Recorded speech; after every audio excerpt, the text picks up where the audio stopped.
was in a was here for today's agenda and twas on the Dafo and the 25th of November 2025. Kakra, ye kwa hit Christmas. Na ye call hard builders for us ye na ye din komo kakra fi ho. If you want bape na fi and then komo no e ho if you ha no. Ye de atwas me din e de ya amofa wachi. Abigail akwaba. Yo, Ejamidos. Now what to say? Okay, me hoye awu akwaba. What to say? Nyamiado. Okay. I was way. Me hoye pa. Abigail mami sha se e wo. Hard builders e de na moton. Meda ashafoni etiefa mutie on my FM no one hour sharing no tune so mema mo achen na madam asese menya kwan anomaje bre edit Hard Builders Real Estate in Samayo Emma na ka se Hard Builders Real Estate e den na ye ton sa se ye si adan ye sa ton adan se wonyama bebre efi cement anwea ekosi na ubehie bia ye tombi ewo ya so na Hard Builders Real Estate ye wo kaketo ashama ai kaketo yani police station no ena ye opposite udru kaketo a obisa kula keto aka se okwa kaketo kra obetro to ase ana je say ye company eton adansi ho niema mba try say asase say ye anwea abo cement iron rods okay to asoma me yo na 1 hour amanone Ghana ha bebia open Hard Builders Real Estate asaya ena makachon ye wo kaketo ani kaketo betuna find number si ame bebu bosi na wa frey na no etwetwe nkomo enso find number si ame bebu bosi 0593 266 612 Mrs. Subio 0593 266 612 and now say 0540 226 276 Mrs. Subio 0540 226 276 and now says 0256 Pacha Mrs. Subio 0256 064 492 Mrs. Subio 0256 064 492 it's two friend number seen in NASA ya bejo so fefefe ya numbers ni so WhatsApp Facebook ye wo Twitter and TikTok ni na ye wo me da se ma me nko wo na ye hwe nkomo no yi ade enti na wo se me ba Hard Builders sem beto asase Jam da se de enti o se wo ba Hard Builders ni se wo ba ya sio ye ho a na wa bo baby wo ba ya sio ye ho ma de wo ye besi agye wo no na wo apo na wo besan ababiem ade nkrofo aba Hard Builders home no eja ye tonton hwea ye tomboba edra ho direm bibia plumbing shop ni nyina ye wo ye tumi si dan ma wo amanone a omo amanone me ka se mu ntie me so wo amanone wo betumi de aba ye si wo 2 bedrooms ma ye si wo 3 ni ayeye nti na so wo ba Hard Builders no wo ba so a ye je wo fefefe a wo san ko we chibiem upo na ode nkrofo beba mo san ase no wo fan ya yes ase no wo Shy Hills ewo ningo dawa eni chopoli na yesase no ewo on me wa brochira ebia on free nkran ha na o free bie o free volta ne ade ba bia wo ka ho nsase ho asemi so wo kire no wo fa hensa yo se me kire o se a Shy Hills a na me kire o se me wa akosombo kwan ne so okay wo drive ya ko akosombo kwan ne so no eno be pa Monkey Sanctuary no ho atu Asutware Junction uko wenim kakra te kwame Shy Hills wo ho ne Shy Hills no na wo be sinso akoningu a na me de wo fa flower kwan ne so ene da wanyina me de wo fa flower kwan ne so e ho mo so wonemu na wo kwa wo fi pramprama wo ko ningo na tu fi ningo so a wo ko chopoli na da wa so hwemu wo ho mo Sansa okan was ekwan wo ho maybe am pese me call ekwan bebre wo ho wo pese wo kwa nyame ya adoma efiade ye da ye nimi na efiade bia ene mremenda bia no wo ba ya sio ye ho mo anopa 7 na waba wo beba no na ye limousine ni si ho mo ene na ye de ko site visit 7 am na den ya ye be your fine ye kwa aside that no so ye sign so wo private visit to say Monday Tuesday say ye no Monday to Thursday a wo beba wo ba ye na ye ne wo ko eni hihye kitwe bi ana say ukura wo ka so a ene de na wudem fu na ya na ye de wo ko okay afi ne ba ansase na ne bo no ntasase bo ha betie no ho nkrata asem ne manso ne ade wo de ne te sei ye de ne de wo betua no nkrata ne ka ho bibia ye frɛ ne ndencha ne mu na wo benya site plan wutue wi a na ye de wo paper amount asase no so ye twa ne 70 by 100 in dimension one plot 70 by 100 35 by 100 ye half plot yes asase no 25,000 and 30,000 and the sense one share so kama say kama be say bia me sika ni nyina uni how cry bronika bibi outright oba ye beje your sense will be be an installment and also but the installment you need to do an upfront before you do be for installment but flexible and affordable Obia to me baby there was 6 months installment plan and then 1 year who buy no better na say who must have to meet to be a friend up front here ne aka no e wo wa we say e toro bo beto asase bi na wewie na fe hu manso ye say land gas ne wo de te say oh yeah the anti-sakra litigation bi be ka so bronu be ka say litigation free yeah the anti-sa nti da ye real estate no okay nti se wo ko baby dia nka me dia nka make a choice heart builders real estate and then your choice in the map or say wo buy assure your home ma me musa we ntwa to na me yemfa enche de nkomo de be ko na wie wo ko media me to asase a nyese wo fitin ya na wate ase baby so ko to asase se wo to asase a wo si wo fi ni wie a da ache eso betumi aba wo mfa so ho be hwe no na bi e ho no yaresabia ho asem na ayi bibia ho nsuo ho asem kanea nyina na ayi bibia ho afi na ho kyereo wan ko tokra nkem fa so mo de ne te say de te say ne ye kan na service plot service plot ne ye de service plot bi say nsuo wo ho bibia wo ho kanea bibia wo ho wo be transformer esisi ho a wo betumi atwi o mo start po ye o de process me a wo ba ye boko kra Abigail mo numbers ne bio yo your numbers are betting after Heart Builders Real Estate no may able subio. 0593 266 612. Mrs. Subio 0593 266 612. And now say 0256 064 492 0256 064 492. And now say 0540 226 276. Mrs. Subio 0540 226 276. Heart Builders Real Estate. Yani the future plan is. More kakito no. We see Ashama na wo fan here. Yo, we see Ashama. We see wo main road main station na wa faka. We see we see wo kakito. Ben GCB commercial bank we were ben divisional police station so. Nyama ben de bebre.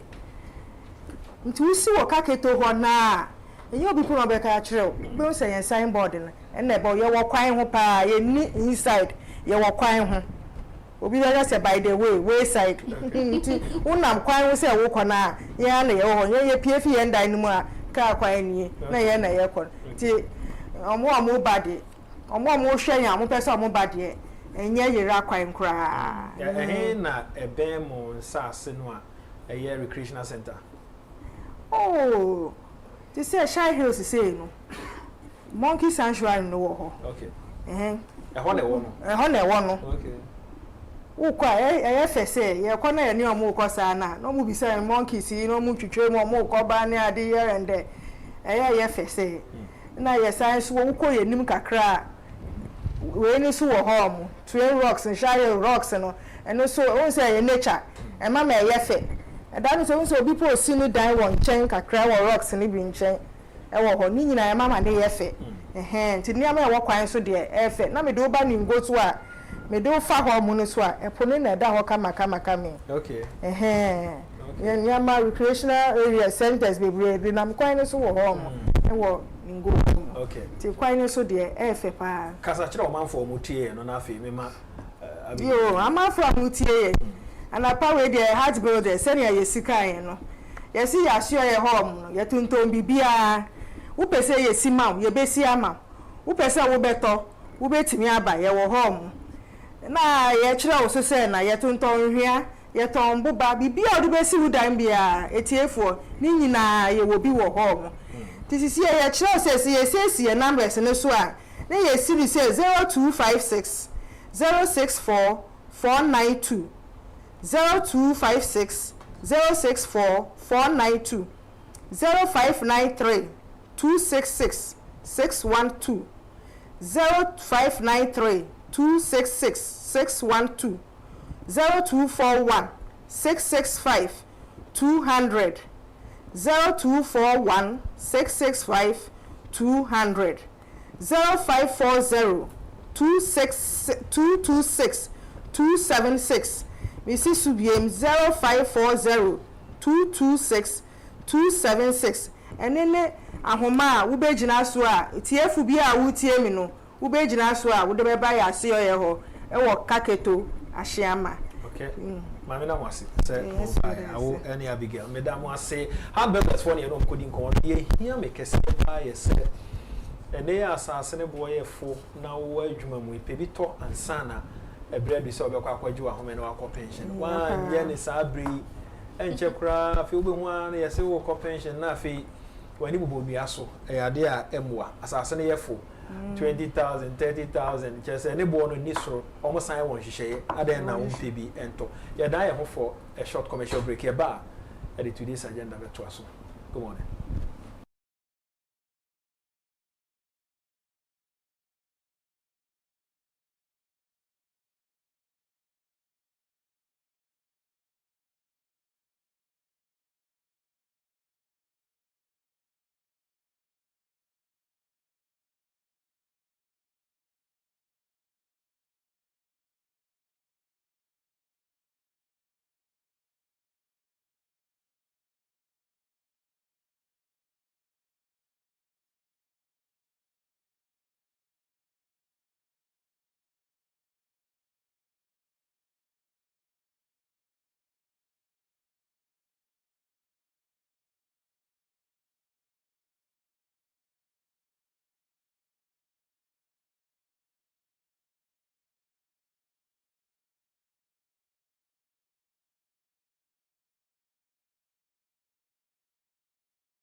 Ghana needs Kennedy, the hope for the youth. NPP delegates listen to the call for a leader who can stand up tall. Kennedy Agyapong, the man with a plan to uplift Ghana, hand in hand.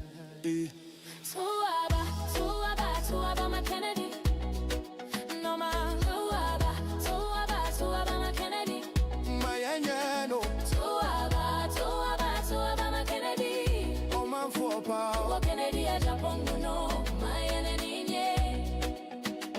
Kennedy agenda, Ghana's hopeful plea for the hopeless, a chance to be free. Jobs for the jobless, a vision so clear. Kennedy the answer, year after year. He's a man for the poor with a heart so kind, a PhD, a brilliant mind, the hope for Ghana, shining so bright, leading us forward with all his might. Tuaba, my Kennedy. No, my man, Mama, tuaba, my Kennedy. my anyano. Tuaba, my Kennedy. A man for power. Oh Kennedy Agyapong, no, my enemy. Why does be Ghana? It's true, but Ghana needs Kennedy to see us through. To build our nation strong and bold, a future of promise to have and to hold. He is number one. He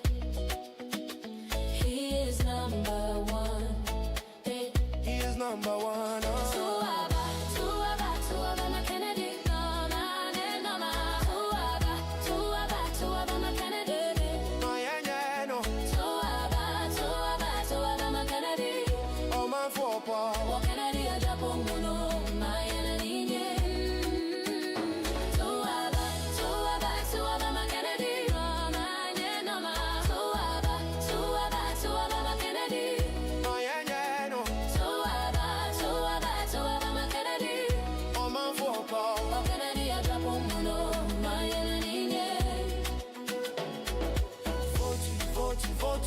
Kennedy.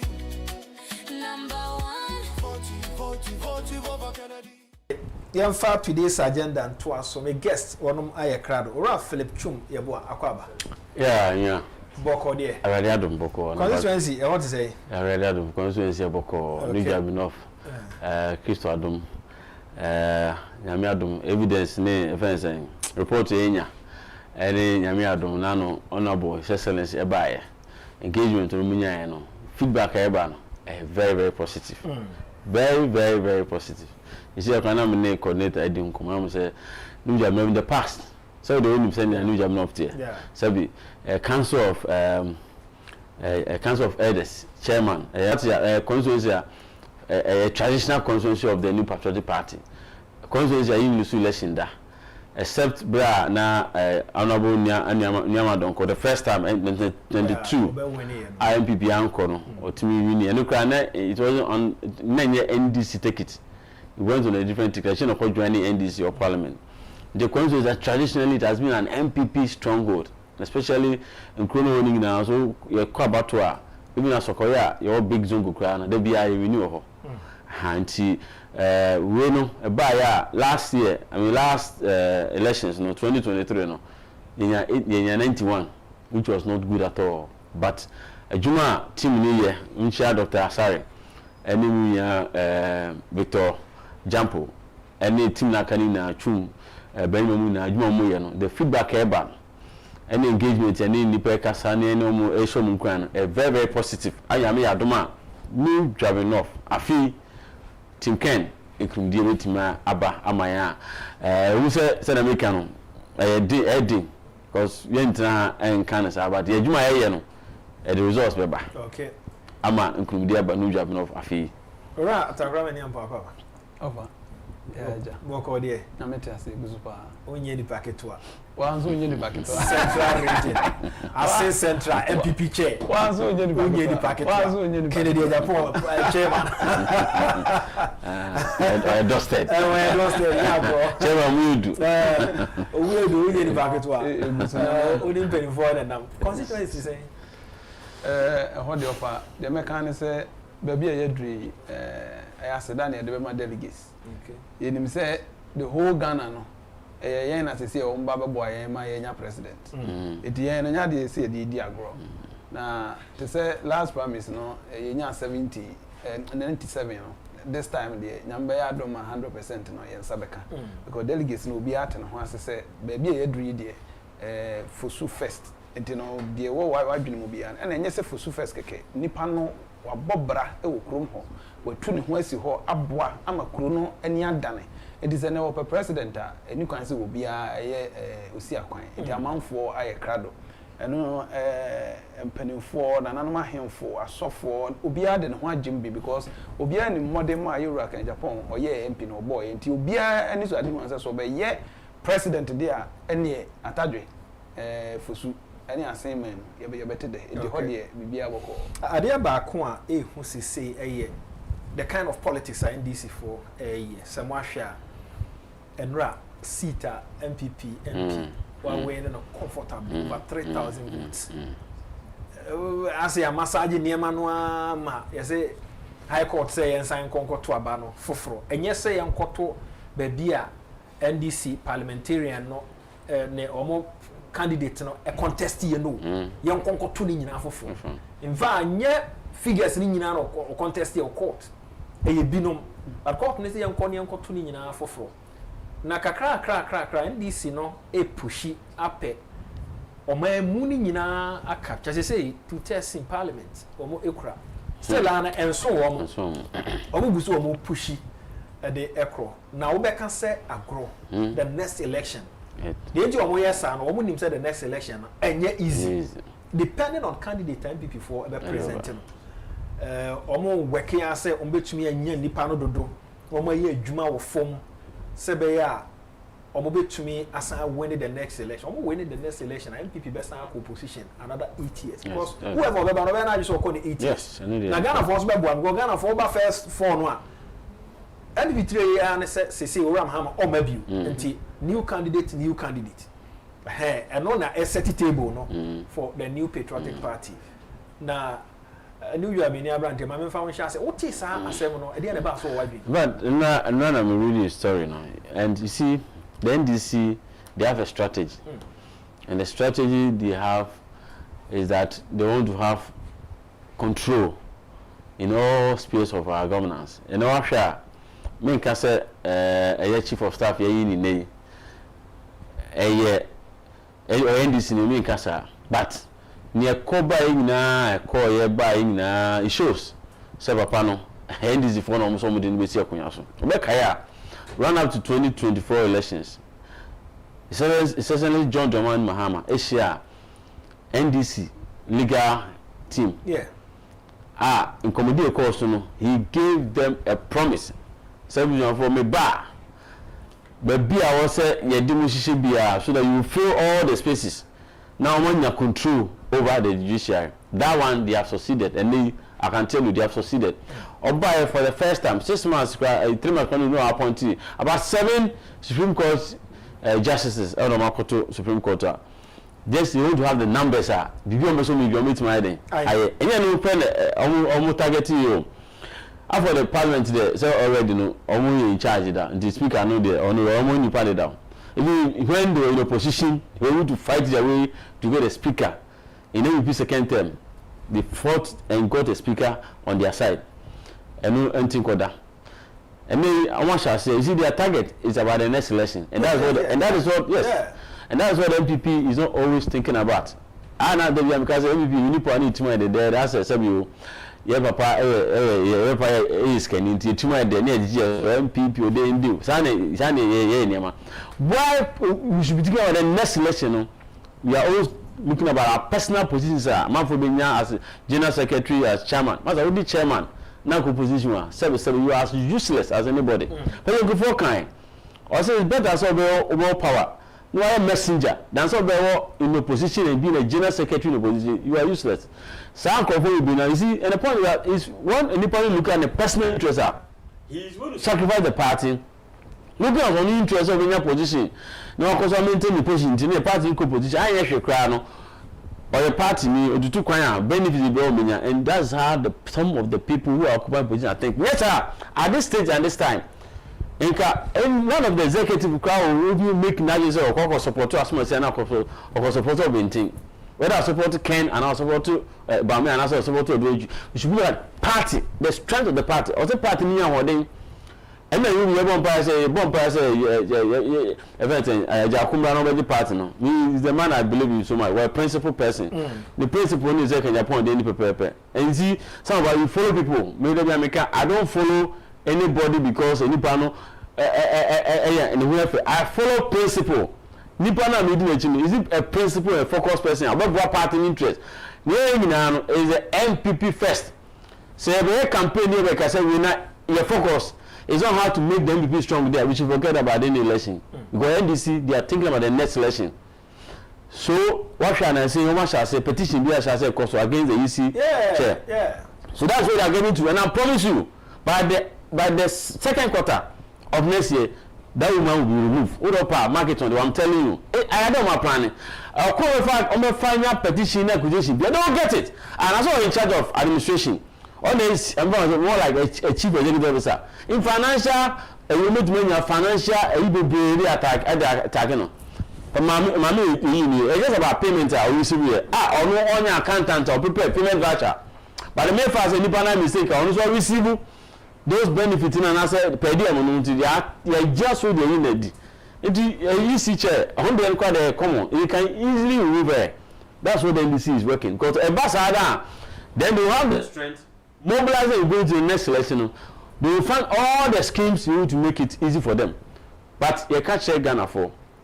So the MPP with the leadership come 31st January 2026.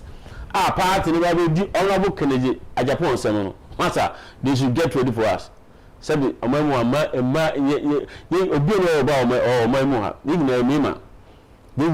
fight for the interest of this country.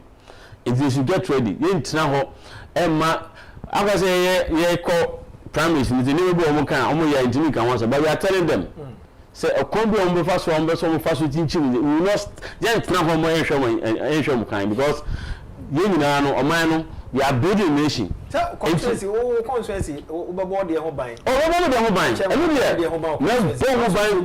me bo ban 24/7 mi tikra me de beje say na nana ko bia mu de mi tikwa ji a kire mama asante yesu de ti be de ye de ti beje for the interest of Ghana first as I am to cry then aba yes our man we am build on money based on principles and proper governance look we should forget about it development we will get there because emanya adwuma na shan adwuma obi oba bia no I'm telling you say me and MPP ba na okasa no so be ya fani reasons I chief justice the time be to aba na and I say after winning the election why they bring that moral right I say mama we she was asking for we will be able to do it but me I will not support it because we need to set proper pattern look on money teaching and then me no they be make us say me sabi if you amadi maybe be account be about 30 years we need to already about in the next 30-40 years you never call I'm telling you the you are right but the next 40 years you are all gone you don't work up.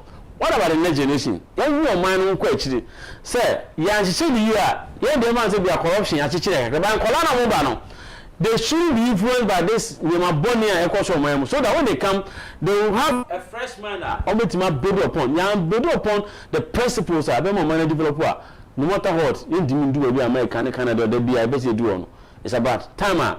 You work. Say Ghana first. O man who will be a MPP NDC. Number to Ghana. So we are doing na Ghana ho na it is for a catch up we say select John Dramani mama I can't the 3 years the man all the good you the gas president who to me and ne to people bet my ya John Dramani Mahama to be very careful na on you sa niam opportunity no e mo man nko dichimu akodichimu aba bo ni tiso na nyina so be bompa ya e be tia no aba be kan no na sefo to be very very careful na on fa ko bia so yo ma sha si na man no mbundu wetima na onye wi an time so onko Ghana for the nipa for ba man go man it's not Ghana is not for MPP Ghana is not for NDC Ghana Ghana for the yeah sichum chawata kra mra ho wo hwe ba bi o man nam sisi wo hwe niam ahodo a NDC for ye wo de beto to MPP niam ahodo a mo me kai se bre bi atwam a His Excellency the President former president that can say it's about the next generation. We try if you can say one we need the next election. How to mean we need the next generation. So until what did the next generation? The next generation, we share decisions are not or take care. It wasn't about the next election. It was about the next generation. NDC 4 by her, or winning the next election. Sani yama would go acquire for the next generation in our bogus or more than the next election. Maybe a year, one district, one factory, hospitals here we see agenda 111 then na eko saa niema we no nyina na wo ho e de ma the next generation said the night twom e kan odwene anka odwene ko akiri but one dwene na alongside election and the generation now ko fa say generation no nko wani so beti wo no na wa we attitude wo be ba no ologo ni nyina e de na eko so a be pese obetu party for no fo e wo medase ne tene say party the baby agina sisi a yengina yi okay NDC for na keka yenu ma hu se sini enu ntina de omo ye bi omo tumi ye no freely omo ndwene omo hwe omo chinhwe benkum hwe ne fa na me bu nkompon komachi a etinka Jake no more time no makma no time a can this for betima take decisions be to say afọ mo ho the free of charge problem ho and ye promise ya ye kui a way to resolving it okay she say panda de cramp na me fan enye say nipa no or the court no or the just polling station be na court but court let me rule say yankoto aba ni nyina afoforo na minim the party for worker minim the general secretary ne executive zika ye chairman na yakoto aba ma no na say owo enchen ya first vice na asomu ya odikoi enunti ama party no ahoden ankasa no ye nyina ye na aso ye and that is why NDC for betuma ye bibia omo pe bia no ma for omo adi but I want to assure people say enchenche wona fe 31st is just here say enya gidie enya rehemu no ne ato aba no ma ye wura kana Agyapong a saa nyema wo NDC for ye omo nim say they can do it because omo nim say omo ya ono ankasa as the leader of the party no will face them squarely. Nya dey so obepen mo maye. E di say yen MPP for the delegates na moto ombato aba ne bi 31st no. So party no hu hia wo no. Na party no be ejina sese na o ma ne nye ho de a. The option for us to redeem the image of the party and they say you better aba dey ama you in Japan. Ebiem na you can say on the NKB or best support Agyapong. Say a short track record. And near former executives in BIA, especially John Bobby. Wabedi youth organizer, okay at the time, senior party needs to 2 pounds. Wabedi organizer, okay at the time, senior party needs to 2 pounds. Wabedi secretary, party no calling him, and now also a chairman. It in the track record, also so also bar, and also make me appointed to the fact, say, also make me a boy, me reading, but start stage in the young stage the young who say, see, presidential and presidential na de yen nyina ya dwene fo asa ye be kwama no ene yura kan ohina Japan na kan so ba na Ghana nyina bom eto aba no ma no e be send signal bi ama NDC fo ahu say say nipa we de Ghana fo ni nyina anase party ni nyina tai na chi en kwa yete say yura baomia echinchimi ensa promise no so ye kwa abato no no e kwa kire say party fo na nkasa empe no yura kan Japan party do no party for beto abama no na party no betai na chima de opese o ye bia we on concede easily say o na ye the chairman was central we no can say on one kasa kra ne seat olusuye address issue no man okay there etene say on one kasa as a person no yes what ye bia de boa candidate no ye sika or the sika buy so election there goes with money yes sika or the sika buy or the logistics street lights, rice. Be anyama or the buy and on one kasa contest ko fa bia masada. Or the ring guy dey share chain dey tue ko masoma dey nyina or the buy. Ama dey campaign. On one so sign buy and be di campaign achi. NDC for ko propaganda bi. O te ye no ana no otu kwan ko ja kwantu no buy e be so candidate nsa e de no ko round. O ko nyankoma se o ba dwaso o ba dompem o ko bofuedu e ko yi ni kire ka kire o mo se ono de waso awie 24 years na nia odini ba besi na nani nia wantu ya nyebia no sapani ebeye e de ato aso na mo yes o de boa no bia so de be boa no one ne koran e ko ye bibia so de boa on the D-day na ye to about ko police station bia na nkofo gina wo mo se eni o mo san kan sika ni bi no ono nkasa frame ye ko fie bi no se election na sika sem ye nkan ho asem but Ghana election no ade a you can't take money away from Ghana election. Over to about Obia in Ghana has this for Chiska. And this say be a now when you're close to the politics na here. And this is for 200 cities, 100 cities. But I say it is so because see you look at see a Kansika one some ya batu mo maybe and the is not being fair to himself. Say if you are fair I mean when I be open politics I be open thing any security bill. That's I can work. Enti no sika ne de ono ankasa my 100,000 and my my candidate say yen kwache yen fan ko man ko for no mo to aba because you see sanan ko one person candidate be winya and won't go that far even on the D-day it won the ye na fam de bia de betumi bia e the candidate de chair the name ba be support but baby na mfama na ebo no me de na me baby me gina me hu say ne na amanfo hwehwe say ke the party no presenting no ya am presenting no and na man kokko wie de wie no an so no nyina echi no ono kra no be lose seat no still why ade echi yura ba omia oh sir yes by 455 votes ono ni vote o nyaaye no na dosun chen de yura ba omia nyaaye enti echi say yura ba omia no de across board he was rejected I na de na ma mo ho no wo de wo ye chairman party for no be to aba e de ma candidate no man to aba farmer doctor ba we dey entia ye hon because said they okay candidate no olusuye but only votes no do so change doctor ba we na kire say one me call polling station no omo to aba de ma candidate no so omo pe na number no na wanya na enso so omo anto aba ama ebinu ma anto aba farmer doctor ba we and nipa be say 455 yes sa 455 no e dey entia se yenim oni mo fa ye hon obi obeka say MPP seat bia na just on ye hon politics na say na ye NDC seat ye wa kan Japan be jema ye 2 MPs ani anya before onabo kan nyina no ye NDC for but ono ba mu no mo ba gi seat no maintain ye enam no nyuma pa na ho fama wone amanfo nkita hodie oye ade na won hwe ndisi hwe MPP oye project bi oye bia na obebisa say we he for the to abama ya na sign for na to abama he just do it na eba so oboa nkofo nso a uba ne fie na nkofo gu echen hospital on bisa say o party card we eno an say emwa na ohia fi na oka oyema enti na NDC for dodo na to abama no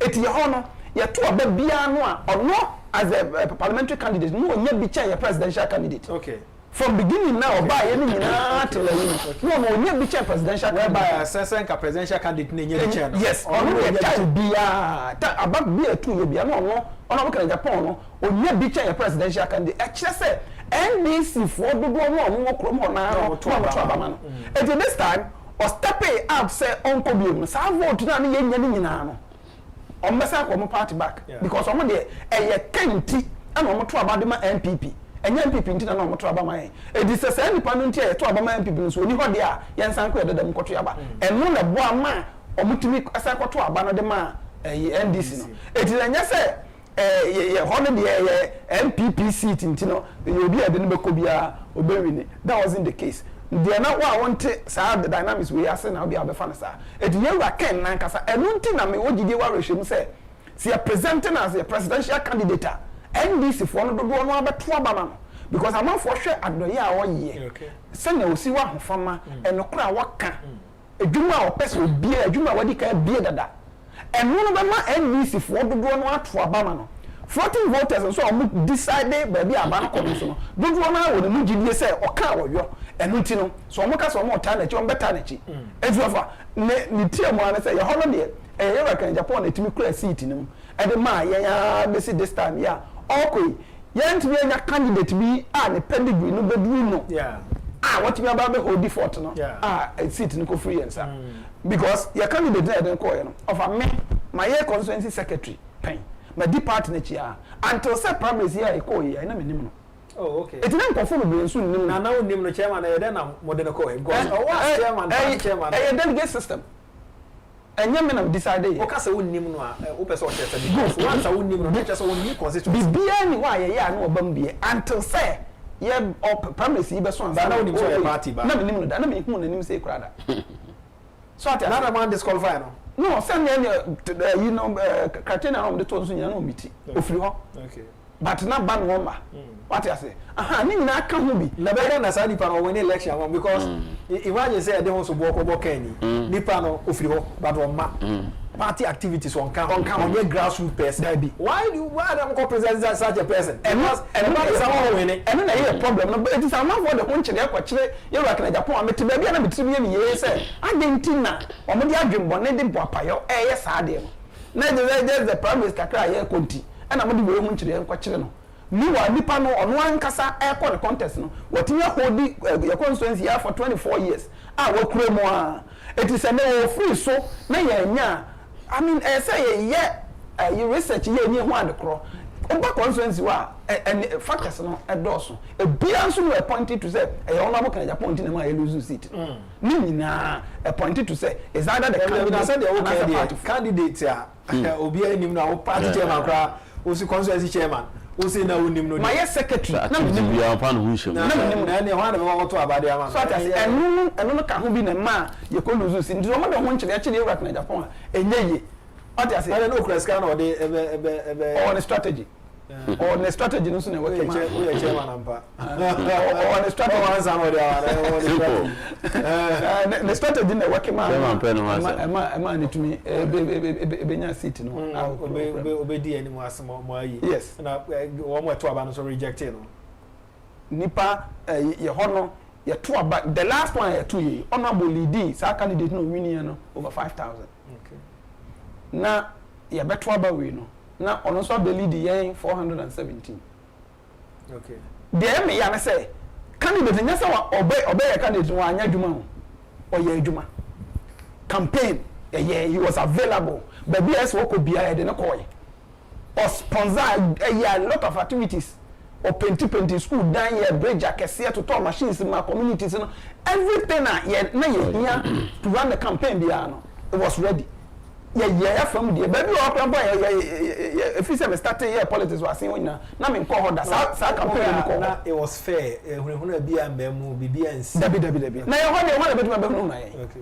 say me won na bibi or plan ke bia na be no obi na obet me be no obi a fair election here ko but amanfo no enye se candidate no so obi na oniska o sika ye betum dia okọ churches bia ye call mosque ye call market but bia ko e bia so obey show and so still you lose it obey show ne dey oh say onitia e bia oh ye cement no dey amom oh ye roofing sheet no dey amom ye we no dey amom one community atonsu e hokwa na ye lose ya na me gitum say abana ye lose me ho kana na me we ufri akra kwa first time ube free man san we bufu so no hotel bia ye wini but results we buy na ya lose police stations na ho no e ho so major bo panini ko ye ho no e be se free akoka kwan no ho ye bridge concrete bridge kese e to ho ma na e link community no na ba bia ensuo kate wo mto mo akiri and so e ho this time ni lose poto e ye me ya pa se of spend this as can nyina ma community so say lose here so factors na dey candidate no na onye known in the system after so be a candidate in the yes wo ye bia no oye and so still amanfo na na anto abana mai amanfo na na anto na we say no so no e na mo NDC candidate no ni NDC fo na ntro and sama kese na ntro e na ye wura ye de ne ko ye nso no nyamesuro woni mu etino asem bia no bibi okra wo kire no kra no a ne kan so krampo ye ne den because we say one day I just call parliament and say go hu de wo han say no wetima aba promising go do betima ya mo etini nyina ha adwen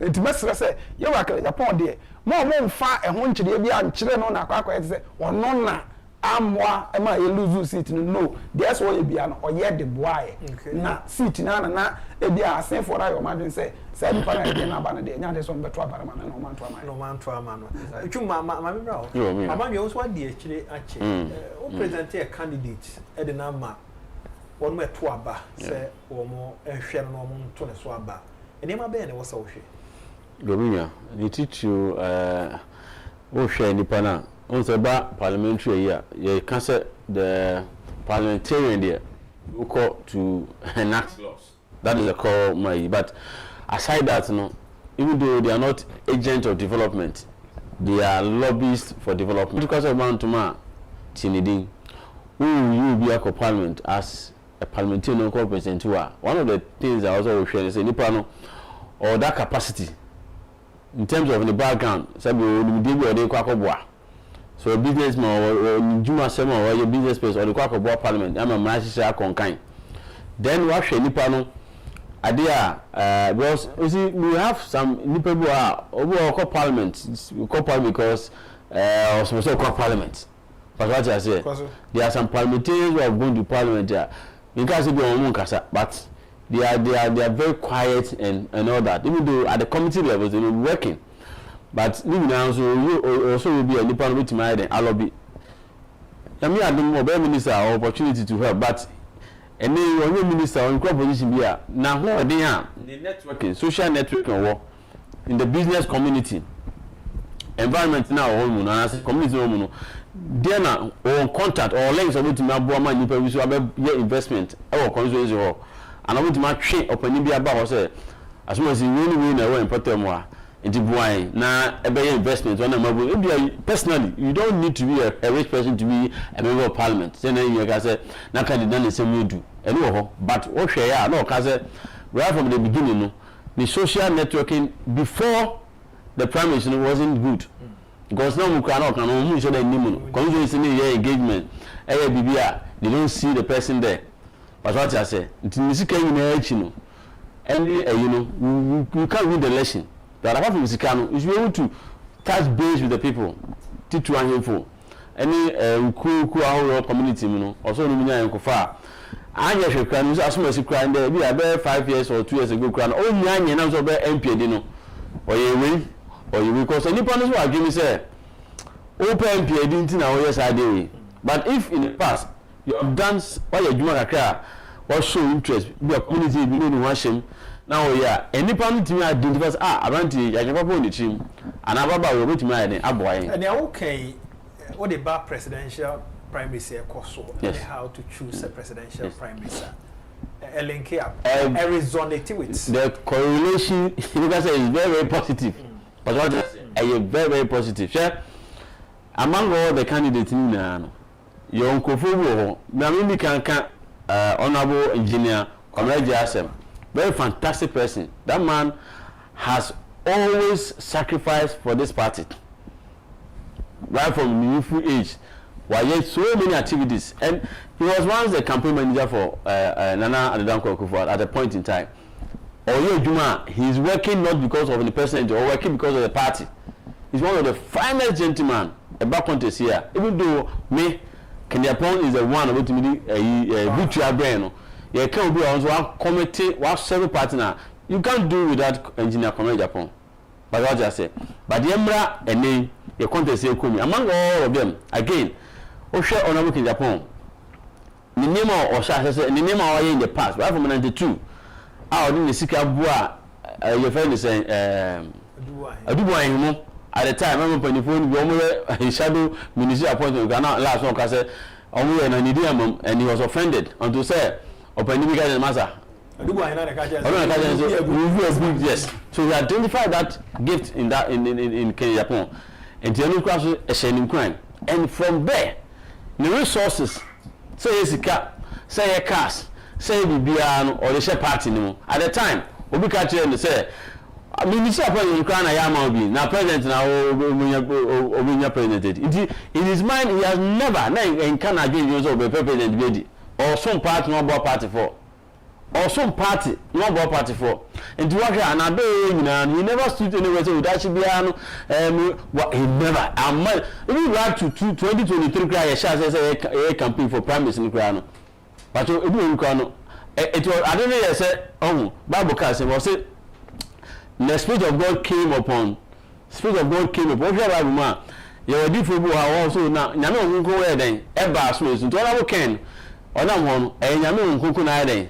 Abano so. But what I say, the Spirit comes upon you. No do aba yadwuma. At any point in time, nyame timi pick obiara for a purpose. But what I say, nyame timi pick obiara. This time and this position, he has been picked by the Spirit of God. Unko na abano so.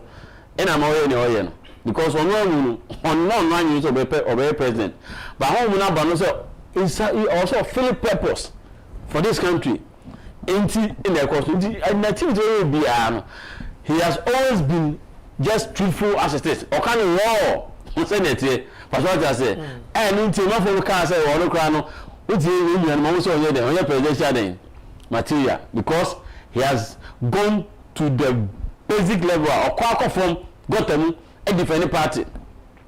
The difference of different party any party for at the point. No the tensions of what? Agyapong. And or senior coupon catcher and said there be 10 commandments has always been 10 commandments. In John come be mecano. Emma 10 commandments in 11. You don't ever critique the 10th commandment and the 11th commandment. Indeed, that is the person you are talking about. Yes, mommy. Very honest, very truthful, a blue, agree. And that is what I've always said this. Yo, the research and data we have in this country, we say, be blind, never maybe or their mind. We have all the resources, but what we don't have is good leadership. That's the problem.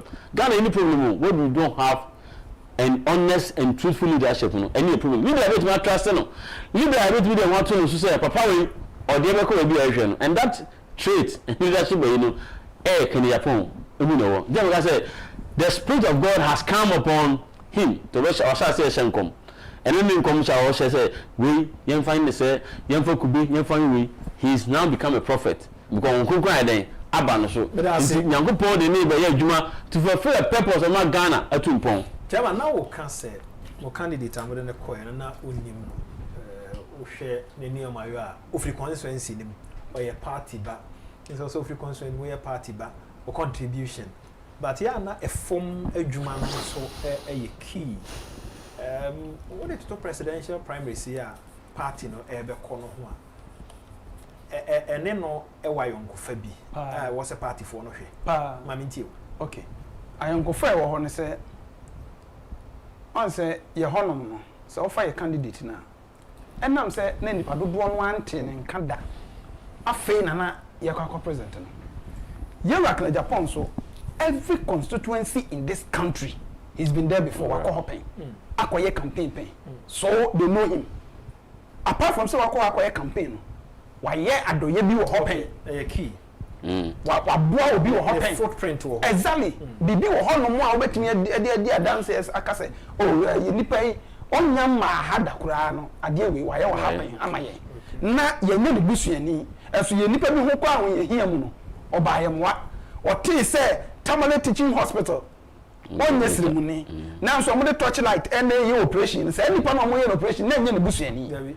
ono so wanya na de say bi obekọ ho kra mpo akọ dancer hospital am so no hu say ne yonku nipa that table so a ye de se kan ye papa no na so torchlight ni ato no say security bi ehwehwe bibi no e kana kuma e ma ne ye saa do ye no to generator plant kese e de koma saa de no a waye it all over the country all over ye wo fosui obitimi free odan obitimi free chichewe obitimi free baby anu aba fosu otese waba no aba no ho no na hia de abetuntim enunti no se baby obeko bia no obitimi anya nipa bi mana di ne wa dance se o wopani wa boa mepen okay se sa dance de ne ba e motivating kofo kenya so free fosu e free asen central but the only constituency baby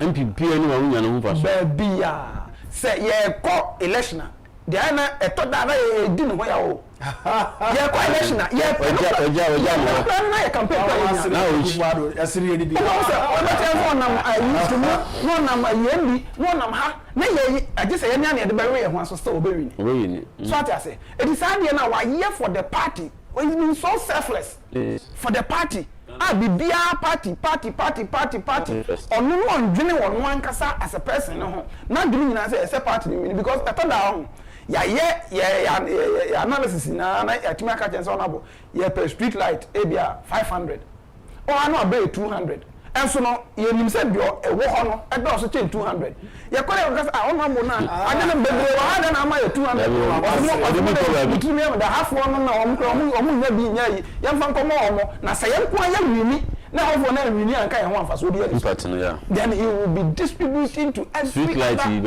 other constituency yi MP anase constituency a ometum do on say sim mo akase ono mo kan meye bibia wo hoda omo ntene nka wo hoda I'll be surprised every constituency the 276 constituencies nyina no I may wo ani so no say waye bibi wo hoda ma wo mo a omo betum edi ne ho adanse enti no eno na beye the added benefit MPP ye benya say you presenting say see ya ye benya vote pa every ono no ho enya this party nti na o ye beto abade amaka na Japan but ono as the candidate nti as a person nti amanfo binumu a komonto abada kra emma party biada no this time they want to vote because they have interest they have a stake in inside election we na be kono it is very good for us say you betimi present no ya mfa bibia nto nche na wo mo do ma hunim no personal interest na enema bi be mu ni say honorable be ya they can control him ana enuti na omo person be ya you why do you want to control the candidate why do you want to control it is said omo pe betimi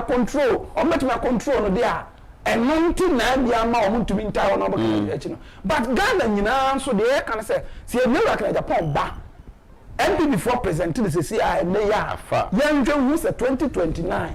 Yeah, sure. So that's the abani ya twawi. Yeah, so ladies for na aka. It no anyhow. It is a trade via so mo ye. Se ba so mu bi endorse na party for no bi adwa. And then this for no kra nti no mo nsuro nti. Se ma ho se wo ho ana bi a Fred Agbenyo abe Fred na be endorse on first Fred de minim so peke na sem da boy ye ni na nda wo fi ase no abe endorse no na party for no bi adwa se wo se NDC ni endorse no mu ana Felix no mo se mo se mu ana azenu gete no mo se na so be kan kakra so ken de see omo play crop wa adwi na wa adwi mu no adwi be yo se nipa no ono no mbe team ni ntino mpese MPP for ti asem na wo mo na fam wa basa asem na ko asem na Felix e kan na enyansa asem because in politics ken na wontimi fa bibia ntage that be but Dr. Baumia because of the lectures near the annoy needs make me a economy near the intino. So, oh, bonnet chairman of what to bet you and easy. Yes. As a way of kind, a dear lectures and any assem no credit. A dear lectures and any assem no credit. But one was that or the two are not before and I was oh. Menyamenya wano na mzamfa me Dr. Baomiambra. Anyway, a short break. Ya come back about Shabra Bedran figures na na yedi ho komo radio no. Ye nyanwie fa benefo bebre busa ho questions. Opani ba ko o lawyer pani pa obusa se figures na ye keka no.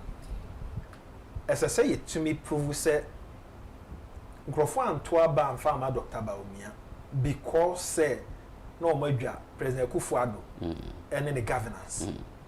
And now say candidate na nkasa no and na no mpe na ebetumi ehu saa de no a nipa na o man to aba amfa ma Dr. Baomia no to aba de ma John Dramani Mahama. That's a big question. That's a big question. Yeah no ana o send a message. There's a man to aba amfa ma Dr. Baomia. No man to aba nso amfa ma JDM ene no wo he. Ene na saafo no e candidate no ena womo MP no. And that was the question I was asking him. Yeah. This is our question. Yeah, now I hope for a short documentary about Shadrach Bedran and Afia Hesa figures. Meeting Eddie Abufab watching me and I.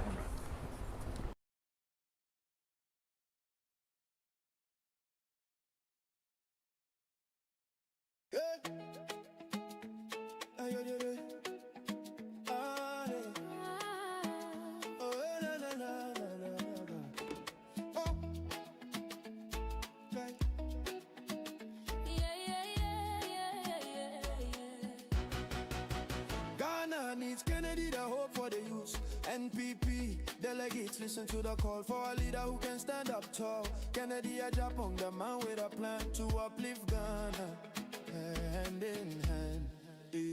Suaba, my Kennedy. No ma, suaba, my Kennedy. My anyano. Suaba, my Kennedy. Oh man for power. Kennedy, Agyapong, no. Agenda, Ghana's hopeful plea for the hopeless, a chance to be free.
When I want to say, Emfa today's agenda on to us, you for a short commercial break. Shadrach Akwaba. Yeah, Boko dear. But so it's me at the Boko. Okay, yeah, share figures, sir. You shall see and rap. Na ye mancrofu no said ye. Election 2024 no a coy. Ubekaya time wa e shall see and maybe no more can say. Candidates no in person and ana and crofo. MP no party for and the Ghana for MP. The binum said that be it was party nankasa and ana the why he. But we have figures now from Ra Omaye Hunwa. Parliamentarians are 86. 88. 88. Yeah, to be in front. 88. Parliamentarians no votes. A door also change. Dr. Mahmoud Bawumia dear. What it means is say 88 now. Omo koto. Oman from koto about the ma 88 no. And can normally in a sense omo answer to be. The ma presidential candidate. In fact, I am a presidential candidate. No crowd the door also change. Parliamentarians, but for the first time, our Fourth Republic, Dr. Bawumia votes were for a chair parliamentarians. Both NDC and MPP, you know, said what they to talk one. Question back one, na make or break me kai. No penny be busa say, Sani Pano, or more to about the Maje DM na. No man to about farmer JDM or more ban, a fine. Baby, I don't know, a fine up as your ODF. Okay. Maybe except ye penina asem na no. Intino yenhwe yaba okay. I had national agenda. Because ye de enchiama atifo na hwefo. Panini bisa se ye misa se mo se MPP aba olusie no. Se bia omo nana omo mpeba mi ase bi omo de vote nko chain ba for frost no. Yenhwe ade. Inti he 2020 elections na ekoy na. Nana do na akufo-addo. Enya 6.7 million, that is 6,730,587 votes. John Dramani Mahama, our 2020 elections, when you 6,213,182. In the year 2020, between another than akufo-addo and John Dramani Mahama, no difference in the year 520,000 votes. Nanado actually John Mahama by 520,000 votes. That is the difference. Okay. 520,000. Yeah. I say, Papa, no question and be year no hano. Say about 2020, 2024. Nanado represented, Bawumia represented MPP. The predecessor no, Ejano, vote of 6.7 million. Onono 4.6 million. Between another than akufo-addo and Dr. Bawumia 2020-2024 no, the vote difference, MPP vote difference no, a follow short by 2,073,283. In the end, we say on 2 million votes we he find a call. Yeah, find the senka. Dr. Bawumia to me maintaining another figures no Jan Honwa. Said the one can say I can 9p, say big one I can 9 the best so Nanado figures no Jan was saying Dr. Bawumia to me maintaining and one for the Ankamwa and MPP won the election. Nanado is 6.7 a cool fee. John Dramani Mahama ran election with 6.3. Oh, okay. It is in Canada back in 2020. Maintaining see, a cast yen yashi, ye the South vote never, and Kesa win election by 400,000 votes. And MPP sa win election by 400,000 votes. In the year 2020 and 2025, between Nanado and Bawumia, the difference in the 2,073,283. In TM Obi person say bia na John Dramani Mahama and Hoya Kono na the vote in common and see the other candidate. But John Dramani Mahama so no. In 2020 no only 6,213,182 votes. About 2023, there was anya hwe no enka and some percentage of nipa 2 million no e mean for vote in Koka home. Sabe John Dramani Mahama wanda o. Wanda he campaign. Yeah. In 2024, John Dramani Mahama enya 6,328,397 votes. Into no ankasa from 2020, about 2024 no. John Dramani Mahama had a little over 110,000 pen account vote. And drew 2 million who baby it doesn't mean up to, it's not even up to 10% of 2 million no, not even up to 5, close to 5%. In another voter with the job Bawumia difference in is 2,073,000. John Dramani Mahama had a little over 110,000 pen account vote. In the end, say I'm pampu say nipa MPP no koto ya. That is less than that is 5% of MPP vote to jama no. In the 2 million gab no, John Dramani Mahama in 100,000 pe. In the cast still 1.7 million votes. 1.9 million votes. I know say that should tell you that may your analysis be earlier Charles say the fact the year 2012 ebepim 2025 averagely MPP vote when you're from 2012 averagely be about to so I think roughly MPP should be standing somewhere close to 5.8 million at every time. average vote into a 12-year vote. If you can divided by the number of times your correlations, their average vote was somewhere around 5.7 million. That is MPP voting, regardless of any floating voters. The Kobat was 5 million plus. Is it 5.7, 5.6 million? Yeah, average vote, Dr. Bamiya short here, by 1 million votes. I call about also for 12 years. 5.7 to 4.7. Yeah, the average vote in Crampon, 5.7. Now, how they maintain the average young constant numbers, call people, no, people call numbers, 5.7, 5.5. Or no, what Crampon, when you maintain, when you have 4.6. And you have from 2020 nebana. 2020 about your coin. Then about a whole Juma MPP.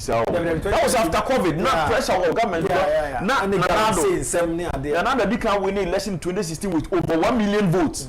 In Tabine we are Shintino between the 2016 to 2020. 2016 to 2020 Abana Ekoye no. 2016 Nanadunya 5.7 million votes. 2020 Unya 6.7 or 1 million pen account. But 1 million one and John Dramani Mahama vote from 2016 no only John Dramani Mahama it was a little over 1 million. Over 2024 John Dramani Mahama e close to that 1 million gap no e be jai 500,000 votes. Let's say now the performance in 2016 but 2020 no I fallen short by 500,000 votes.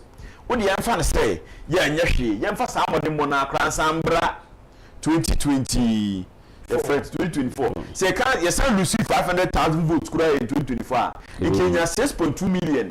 Ka John Dramani Mahama chinye mu abro so ano ke be 60,000 votes. It no run off. The election could have still gone to run off. It's about in 2016 no say the 500,000 eche 2020 and another 500,000 ebe che 2024 and can ban ko run off. Your numbers say from year 2016 that is parliamentary seat no your friend is saying 169 and the whole 2016 and you drop it by 137 138 near war as standard who dey no free wa who be the party na nim no what ya dey so about 88 what dey dey number 88 you say 87 you say pandade na be why we be do see we no near number 86 85 we what you say but we be more epese omo yes analysis na ye ken earlier on now e be more precise ya ba yenyan for 2012 2016 2020 for 12-year period na ye no radio 2012 no MPP aba yenyan no yenya 5.2 million votes 2016 yenya 5.7 million votes increase here from 2012 eba 2016 ye increase by 500,000 votes from 2016 to 2020 no ye increase amount by 1 million votes. Even though say because now voter population is right then I increase yeah John Dramani Dr. Bamiya there in 2024 no here already pa a voted or you register some koto aba 2016 no nipa na voter register mu nyina ye 15 million 15.7 emu 10 million pe na koto aba 2016 no emu 10 million na koto 10 million na koto 10.7 na to aba 10.7 na koto aba na na do nya 5.7 out of that. And 5 million na kan John Dramani Mahama ne other candidates here dey echeye ma me nti we ase Dr. Mahmoud Bawumia se obehwa party no mumpenimfo bi no mu ana omo se ono na obetumi a win election no omo argument ni gina se obe bring zongo votes yeah va na a trump card pa no dey you na kan wasem papa ono mu ana e pushima ni nyina so obe bring zongo votes or the northern votes ebeba sa figures no anye bi ekura na bi ense say ye margin no ya akese because e ho no fi asore no oko na e ho asem te say into the northern region it's a question we say mama analysis we say yan compare na now the dan akufo-addo the performance in the 5 northern regions as against Dr. Bawumia there is a claim no make say yeah the Dr. Bawumia ba Obama ya northern and the zongo votes no you have northern region proper no na now the dan akufo-addo in the year 2020 no we have northern region in a constituency in Aboma na now the vote we now the northern region proper no 409,962 Dr. Bamia in 2024 na na vote nya 409,000, Dr. Bamia nya 370,928 for northern region. Na na do BT not forget to say voter population so I increase. Na do na so going to be a BT na so already northern vote be about what you say oko Savannah region na do 2020 na do nya 80,605 votes. Over 2024 Savannah region Dr. Bamia 56,774 votes. Na do vote nya 2020 not forgetting say voter population increase. Dr. Bamia short by 24,000 votes. Over Upper East region na do dan akufo-addo eja 170,340 votes. 2024 Baumia enya 106,700 na do beaten by 64,000 votes. Upper East. Oko Upper West region Upper West region what can pass vote in Boma na do dan 121,230. Dr. Bamina 89,906 na do beaten by 30,000 votes. Oko a friend is saying Northeastern na do enya 122,742. Baumia 134,800. OBT na do dan akufo-addo a little over 12,000. Yes. After 5 regions ni nyina Boma say region na do dan akufo-addo oka Northeast, Upper West, Upper East, Savannah, Northern region Boma for 2020 no nya 4,880 votes. Baumia in 2024 enya 759,108 votes. Na do vote nya the 2020 5 northern regions ni nyina no. What free Dr. Baumia dey onya in 5 northern region 2024 na do beaten by 145,772 votes in the northern region. Into that issue so kofa northern vote aba no. Da body nyina to agu. Ye hwe zongo communities e wo Ghana ha. I'm inclined to believe that like what happened in the other parts, the NPP followers did not go out in their numbers to vote massively for the PC, perhaps believing that they can still win the seat. May I ask Shadrach, through you, to look at the youth level of voting in 2024 as compared to the elderly? I say this because I am tempted to believe that because of unemployment, the youth may be tempted to sway vote because of the populous nature of John Mahama's campaign strategy. Now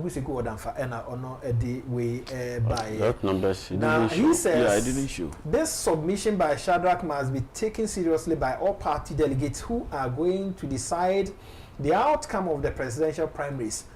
For once, it has been proven beyond doubt that the NPP followers caused the defeat of the party in 2024 rather than the NDC. Yeah.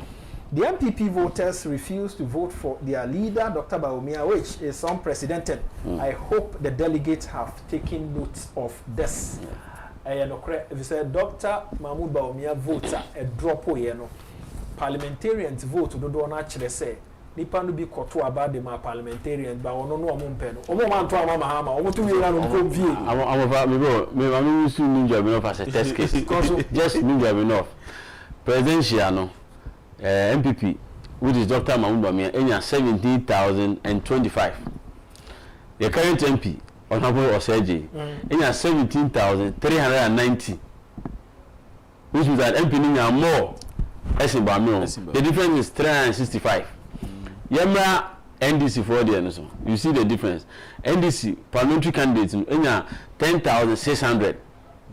John Dramani Mahama enya 10,699. Onya 99 can SA parliamentary candidate no NDC dey no MPP dey rather no MP no enya more Mahama enya more SA parliamentary candidate. It's 99 people omo eto aba ema MP no I'm not going to about Amai. That is the difference. Right from the sanity to you, say like analysis data. Just unit. Then the aggregate now all come once a month. It shows.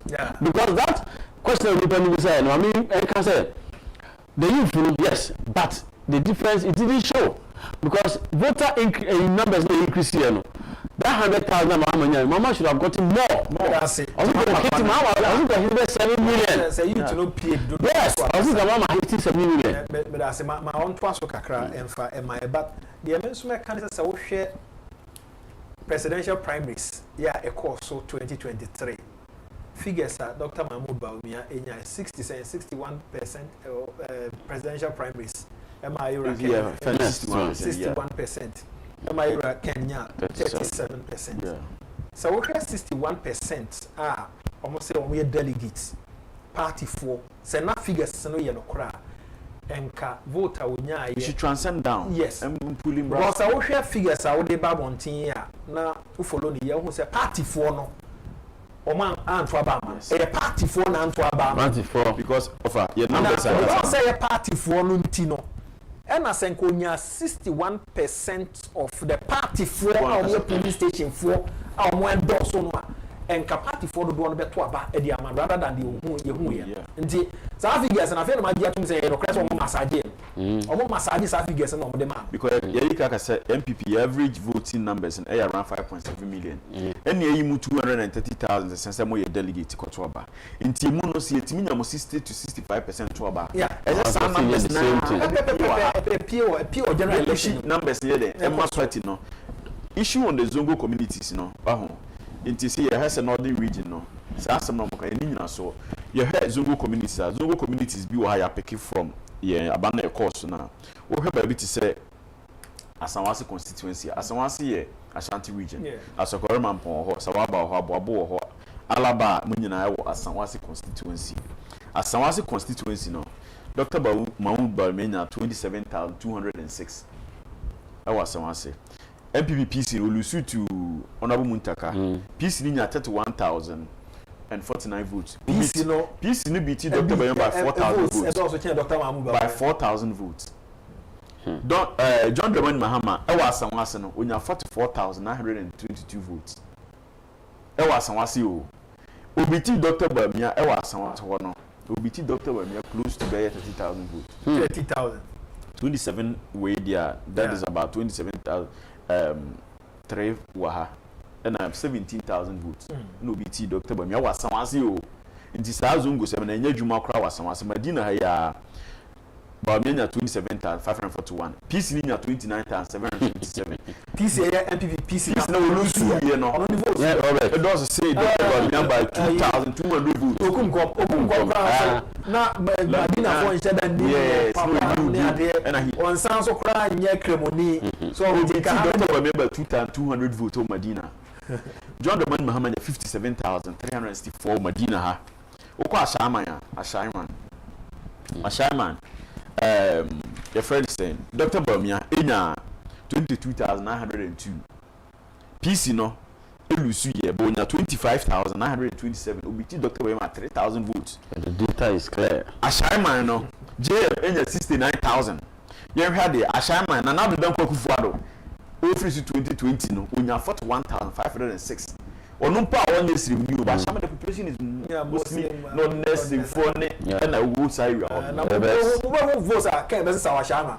What you say? It's Ashaiman no. Na now the akufo-addo BT Dr. Bawumia by 21,000 votes. In the Lucio between 2020 2021. We have a bit to say my friend say I want to say nya kaswa. Our kumsin or your campaign here Papa in Agyapong. Eye dede ho a no lose in the city no. We nya 45,638. Dr. Bawumia nya 38,000. So lose nuclear Castro na onya more. We yeah, we between Dr. Bawumia close to 7,000 votes. Ewo kaswa. So there's a problem. Kaswa no JM nya 54,480. Uko Nima, Ayawasu East. Opening me say you guys must publish this data. It's even good for Nana akufo-addo and the party. Akomko Amatushiri. Yes. Uko Aya Nima, Ayawasu East. JM nya 22,864. PC no MPP PC no enya 9,110. 9,110. Bawumia 8,167. So that data radio also a proxy. It's a proxy. Yeah. The proxy na graph no. Yeah. So that to show Solomon says, if God wants to destroy you, he first harden your heart just as he did to Pharaoh and his people. If NPP leadership hardened their hearts by ignoring the figures that had been given out and the behavior of the party supported before, they will be aware they might have fallen into coma. Yeah. Never to rise up again.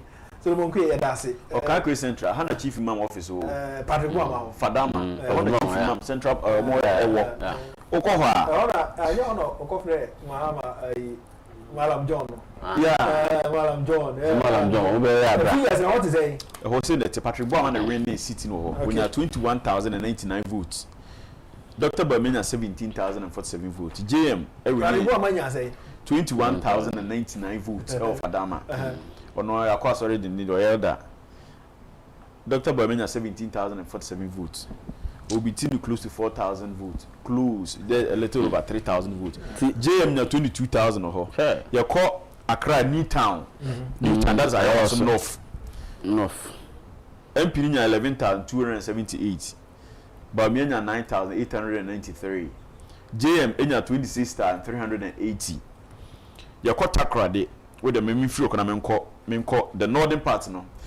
Say so ko northern part say upper east say na Vrungo na woman for near doors open to one now to south abagen say o kremofo doors da bi ye ko north aba bi kremofo doors pa Tamale Central on kremofo doors pa MP no lusu yo onya 16,447 votes. JM enya 48,431 votes. Dr. Bamenya 20,663. The whole population, no, Muslim population is about 90,000, 90% of the population, no, of voter, you know. Your cost Sisala East, Muslim population is around 88%. Ewo omo to abano. MP Ninya 10,789, MP no Lusu seat, no. Dr. Bamenya 9,888, JM nya 21,547. Your cost Sisala Wester, a horse cremofo hopa. MP Ninya 12,937 Lusu seat, no. Bamenya 11,887 votes, 897 votes. JM nya 17,976 votes. Your co Utafo, Tafo de over Tafo, you can see that way. Utafo. MPPPC no honorable Ecovicent we have 34,087 votes but Menya 33,570 votes OBT Dr. Bamia oho yako Moshizungu Manshia North honewo Manshia North Moshizungu honewo MP Ninya 29,673 but the region no or a region or when you not East Pen or when you 4 regions no Lucia and I make a anti say o presente a candidate from Ashanti region. And now, Ashanti region. Obenya East, Obenya Central, Obenya Western Kakrama, Obenya Bunu East Kakrama. Now Northern region, Okoha, to send a Vrungu Munets out places because Okoha Northern region, Northern region. Now not akufo-addo, the voter will jaw Northern region. Wow, I don't know for me. The voter will jaw Northern region. OBT Dr. Bamia by huge margins, Northern region. Now vote we now 409,000 votes been uja Dr. Bamenya 370,000 even in the northern region or Accra constituency yake sia wa Accra no Domiko Benya na number 1 Domiko Benya na nadu 78,000 or Dr. Bamenya enya 40,000 Domiko Benya na nadu BT Dr. Bamenya by 30,000 votes ama sama na nadu danko akufo-addo uja 41,506 wo ho Bamiya 22,902. Another 21,000 votes. Enti from Domiko Abenyani Ashama Nkwano. Nanado ABT, your friend say, Dr. Bamiya by 51,000 votes. Domiko Abenyani Nanado 78. We have 48 or 30,000 or 69,000 as against 22,000. Ashama then Ashama Mpu and fan say Ashama Nanado 41,000. And now we know 22,906. What you say? 21,000. Another 21,000. 51,000 votes. That were 2 constituencies. Who would you say now? When I can, I would say another jar 57,555. But maybe now your friend is saying 38,942. OBT, but maybe by 15,000 votes. That what you say now? over 4-year period voter population is quite increase now okay amasaman na do dan akufo-addo age 56,735 Dr. Babia benya 37,101 na do bitino almost about 29,000 votes PC no crowd so biti PC no esunya na 39,520 biti Dr. Babia so yeah bre na so American assembly just 1 minute yes share NDC play some game be apart from say yenya so ya nye hunu no year ilusu yen they play some mind game be me there I always say that tell na we can tribal police the tribal police kwa ni den say we ko ekon now on call for do share I don't know how tribal politics me wa ono so okofa zo okofa ba ndi enya plan ko na ne kan ko nche ho whether you like it or you don't like it whether be your day enyo day say be ya enyo ya the MPP is dominantly an Akan party finish don't be a cancer but that is yes the opportunity are the regional votes ebeba yes regional votes ebeba from 2016 to 2024 well you want to say so we should present somebody other than Akan master in fact we should be honest to ourselves upo from the data we say Akan the MPP the foundation of the MPP fundamentally account for the doorso na account for no say for any part brand so one so be any appedia and they vote against you you should get it me that so by e share that come so that say da see do nketia push ma yi the then minority chief whip so be kaya mutaka and Haruna Idrisu if you want parliament front bench you are more as leaders na mo say do nketia or the politics na say because oni baby a o man no na adwene e fa ene baby a enema no ekeka ekro ene o mo dada mo say oh na kiti zongo vote na ama Northern vote na ama eno na eye strong a year MPP for do many to so na ono mo a wo mo call ahayo no mo obi afa ne sekan apɛ baby afa na ɔkama a ɔde no kɔ yɛ no amu no so ɔpɛ baby fa na de na aba ɛna sa mistake no mo yɛ ne sɛ sa northern zungu communities no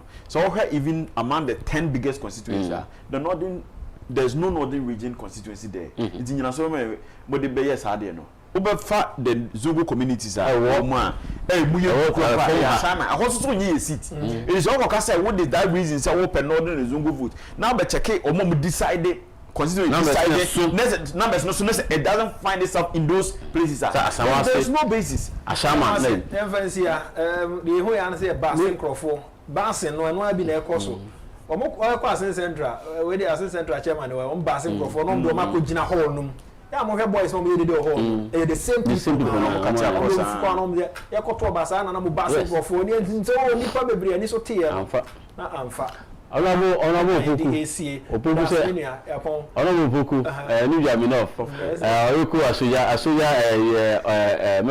assemblyman say Tim Ken na no ba New Jaminoff in fact Mechiano obomode pa anu mo ye runs bebre into my money dey have no the honorable OPK Asoya assemblyman Oyeko Mechiao ya da na say busia for fancy e bre no ko nyame ya do mo channel for you okay